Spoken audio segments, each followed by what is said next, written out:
எங்கே பெயின் இருக்கும் அந்த இடங்களில் வந்து பேட்சஸ் வந்து வச்சு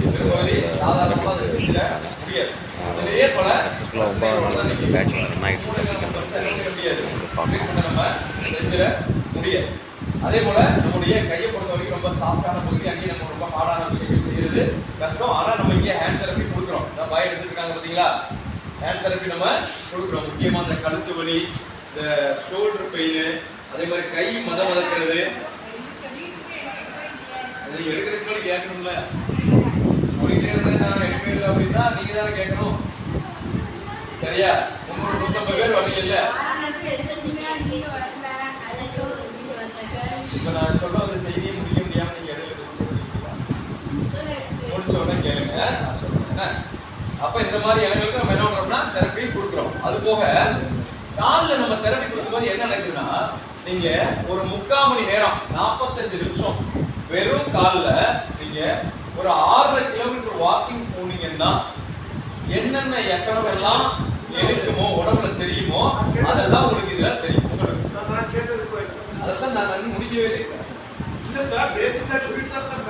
நான் இன்னும் முடிக்கல. நீங்க கேட்ட கேள்விக்குள்ள பதில முடிச்ச உடனே அதுல உங்களுக்கான பதில் வரலைன்னா நீங்க நான் மறுபடியும் கேட்பேன் சார் உங்களுக்கான பதில் வந்துருச்சா அப்படி கேளுங்க, நான் சொல்றேன். சரியா? முடிச்சிடுறேன். சரியா? இப்ப என்ன நடக்கும் அப்படின்னா, நீங்க அந்த வாக் பண்ணும்போது என்ன மாற்றம்லாம் நடக்குமோ நடக்கும். என்ன மாற்றம் நடக்கும் வாக் பண்ணும்போது அப்படின்னா, நீங்க காலை கீழே ஊன்றீங்க இல்லையா, காலை கீழே ஊண்டி ஒரு காலை தூக்குறீங்க இல்ல, ஒரு காலை ஊண்டும் போது அழுத்தும் போது அந்த கால்ல உள்ள இப்ப கீழ் நோக்கி வந்துட்டீங்க போது. சரியா? இப்ப இதுல உங்களுடைய ரத்த ஓட்டம் என்ன ஆகுதுன்னா கொஞ்சம் வேகம் இருக்கும்.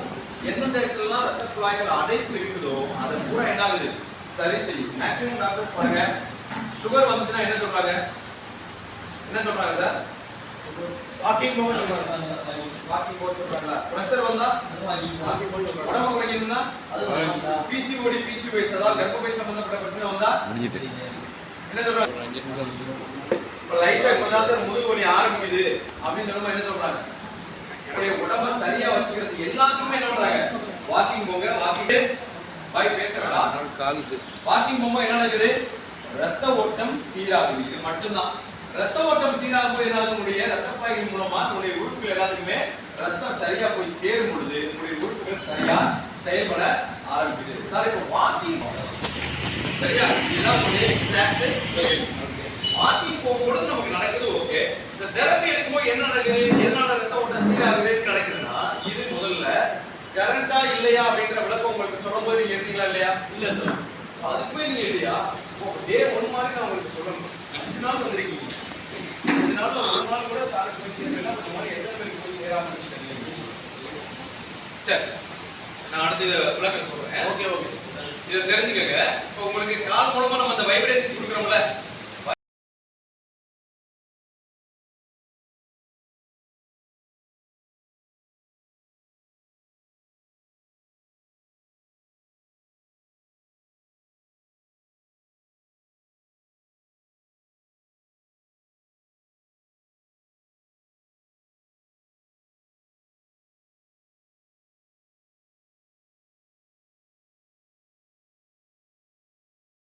டைப்ல நடக்குது.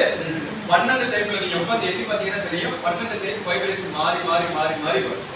சரியா? ஆமா, நீங்க உட்கார்ந்து எத்தி பாத்தீங்கன்னா half an hourல 12 டைப்ல மாறி மாறி வரும். இந்த 12 டைப்ல வரும்போது என்ன நடக்கும்னா, உங்களுடைய 12 ராஜ உறுப்புகளுடைய நரம்புகளை இது தூண்டும். சில வைப்ரேஷன் ரொம்ப ஹெவியா இருக்கும், சில வைப்ரேஷன் லைட்டா இருக்கும். எந்த உறுப்புகளுக்கு எவ்வளவு வைப்ரேஷன் தேவையோ அந்த உறுப்புக்கு அதுக்கான வைப்ரேஷன் இது மாற்றி மாற்றி உங்களுடைய குறிப்பிட்ட நரம்புல என்ன ஆகும்னா, ஒண்ணுமில்ல, எக்ஸாம்பிளுக்கு கிட்னி சம்பந்தப்பட்ட நரம்பை இது தூண்டுதுன்னு வச்சுக்கோங்க. கிட்னி சம்பந்தப்பட்ட நரம்பை தூண்டுதுன்னு வச்சுக்கோங்க. தூண்டும் பொழுது உடனே மூளைக்கு என்ன செய்தி போகுதுன்னா, கிட்னில ஏதோ பிரச்சனை. என்ன செய்தி போகுது? கிட்னில ஏதோ பிரச்சனை. அப்ப அதை சரி பண்றதுக்கு உடனே மூளை என்ன செய்யும்? உடம்புக்கு ஒரு கட்டளை கொடுக்கும். என்ன கட்டளை கொடுக்கும்? கிட்னிக்கு போற ரத்த குழாயில அதிகப்படியான ரத்த ஓட்டத்தை அதிகப்படுத்து, அதிகப்படியான சத்துக்களை கிட்னிக்கு கொண்டு போ, கிட்னி ஏதோ பிரச்சனை இருக்கு. உடனே என்ன பண்ணும்? மூளை உடம்புக்கு ஒரு செய்தி கொடுத்த உடனே உடம்பு என்ன பண்ணும்? அதிகப்படியான ரத்த ஓட்டத்தை கிட்னியை நோக்கி என்ன பண்ணும்னா, சரியா? நான் ஒரு எக்ஸாம்பிளுக்கு உங்களுக்கு புரியுறதுக்காக ரஃபா சொல்லிட்டு இருக்கேன், இல்ல நிறைய டேர்ம்ஸ். சரியா? அப்ப அந்த ரத்த குழாயில கொஞ்சம் ரத்த ஓட்டம் அதிகமாகும் பொழுது அப்ப அந்த ரத்த குழாயில உள்ள அடைப்பு என்ன ஆகும் கொஞ்சம் கொஞ்சமா ஒவ்வொரு நாளும் இந்த மாதிரி தூண்டுதல் கொடுக்கும் பொழுது கொஞ்சம் கொஞ்சமா ஒண்ணுமில்ல சார் இந்த டியூப்ல ஒரு நிமிஷத்துக்கு 100 ml தான் ரத்தம் போக முடியும்னா 100 ml தான் போக முடியும். அதுல நடுவுல பாசம் பிடிச்சு அடைச்சிருச்சுன்னு வைங்கள 50 ml தான் ரத்தம், அப்ப 50 ml தான் தண்ணி போக முடியும். 50 ml தான் போயிட்டு இருக்கு, ஆனா 100 ml அது கெப்பாசிட்டி. அப்ப 100 ml போக வைக்கணும்னா ரெண்டு வழி. ஒண்ணு அதை புடுங்கி உள்ள குச்சியை விட்டு சுத்தம் பண்ணலாம், அந்த அடைப்பை நீக்கலாம். அதுதான் நமக்கு பண்ற ஆன்டியோ. ரைட்டா? சார் வீடியோ எடுக்கிறதுனால அந்த விஷயத்தை சொல்லுவேன். சரியா? பண்றாங்க. ரைட்டா? இல்ல இதே இன்னொரு விஷயத்துல சரி பண்ணலாம். இதை என்ன பண்ணலாம்? இந்த தண்ணியை கொஞ்சம் ஸ்பீடா பண்ணலாம், கொஞ்சம் வேகப்படுத்தி ஸ்லோ பண்றது, வேகப்படுத்தி ஸ்லோ பண்றது. இந்த மாதிரி வேலைகள் செய்யும்போது என்ன ஆகும்? உங்களுக்கு ரத்த குழாயில உள்ள அடைப்புகள் சரியாகும், இந்த குழாய் உங்களுக்கு சுத்தமாகும். இதை தான் உங்களுக்கு வாக்கிங் மூலமா செய்யுது. ஆனா நம்ம இன்னைக்கு யாரும் வாக்கிங் போறது இல்லை. இப்ப நம்முடைய தெரப்பிக்கு இதே வேலை தான். உங்களுடைய நரம்பு தூண்டும் பொழுது நம்ம மூளைக்கு ஒரு செய்தி போகுது, மூளைக்கு ஒரு செய்தி போறதுனால அந்த குறிப்பிட்ட உறுப்புகளுக்கு போக வேண்டிய ரத்த ஓட்டம் அதிகமாகுது.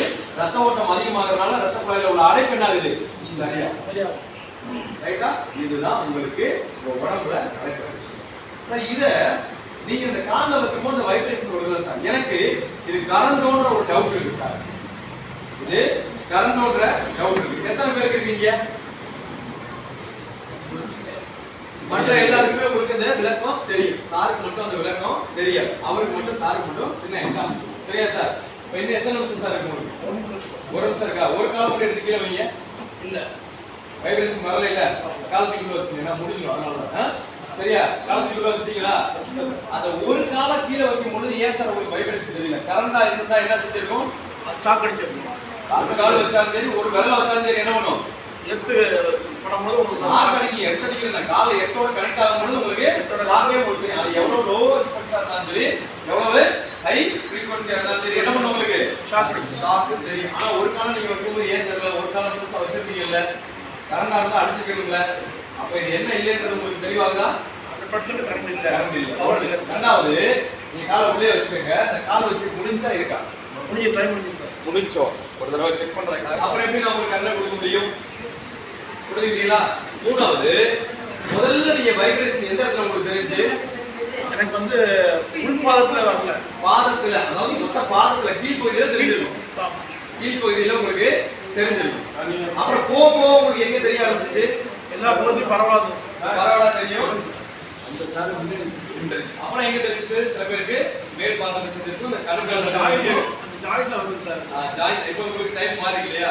ஃபர்ஸ்ட்ல இருந்து உட்கார்ந்து பார்த்தா தான் நான் சொல்ற மாதிரி இருந்தா பாத்துக்கும்.